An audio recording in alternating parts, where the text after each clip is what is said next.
इसमें बात जानकारी आई थी, प्रतिष्ठान के जो प्रोप्राइटर हैं उनने मुझे भी फोन किया था, लेकिन तब तक दुर्भाग्य से कार्रवाई चालू हो चुकी थी। सुबह सुबह उनका फोन आया था, उन्होंने बताया कि कार्रवाई चालू हो चुकी, तो रुकने की बात नहीं हो पाई। मेरी जानकारी में ये बात आई कि उन्होंने जो पूर्व सरकार का एक व्यवस्था था कि 152% में आपके कब्जे की अगर जमीन है तो इसको आप रेगुलराइज कर सकते हैं। 152% पटा के आपको उसका पट्टा मिल सकता है, जो भी भूमि की कीमत है उसका 152%। तो वो प्रक्रियाधीन था, लेकिन नई सरकार ने, वर्तमान सरकार ने एक कैबिनेट से निर्णय लिया कि वो 152 की हम योजना बंद कर रहे हैं। और जैसे ही वो योजना बंद करने का कैबिनेट का निर्णय आया, वैसे ही ये प्रतिष्ठान के जो प्रोप्राइटर हैं इनको नोटिस दे दिया गया कि आप इसको खाली करिए इत्यादि, कार्रवाई करेंगे। उस बीच में दो तीन बातें जानकारी में आई। एक, ये मामला प्रक्रियाधीन था तो उस पर विचार होना चाहिए था संवेदनशील तरीके से। दूसरा, प्रोप्राइटर के पिता का देहांत हो रखा था और वो पिता के देहांत के क्रियाकर्म में लगे हुए थे। इस दरमियान शासन की तरफ से उतनी संवेदनशीलता तो बरती ही जानी चाहिए थी कि कम से कम 13 दिन की जो कार्रवाई होती है, 13 इत्यादि हो जाए, उसके बाद आप करो। वो घर तो कहीं जा नहीं रहा था।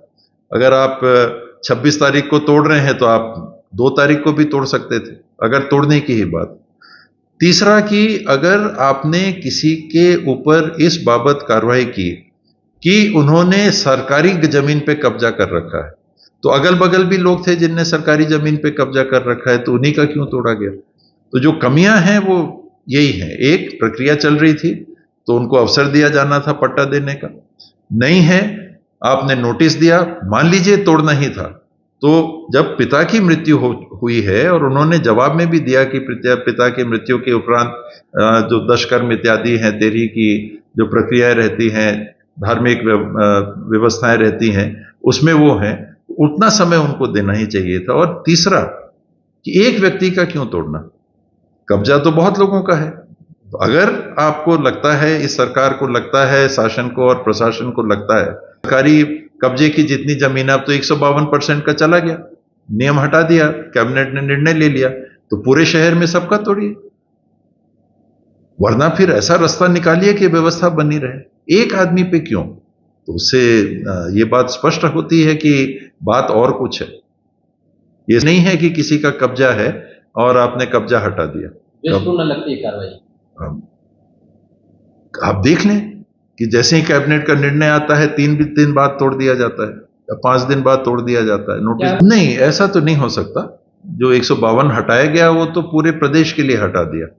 उसमें उनको लग रहा होगा कि ये व्यवहारिक नहीं है। हो सकता है उस योजना की कुछ कमियां भी हों कि बहुत लोग बड़े बड़े जमीन के टुकड़े 152% में अपने नाम पे करा रहे थे। जांच रिपोर्ट में ये बात आई है सामने, जो पार्टी की तरफ से प्रदेश अध्यक्ष जी ने, पीसीसी ने जांच कमेटी भेजी थी। परसों ही मेरे को रायपुर में जांच कमेटी के जो अध्यक्ष थे उन्होंने मेरे को भी एक कॉपी उपलब्ध कराई। उसमें पेपर के कटिंग थे, काफी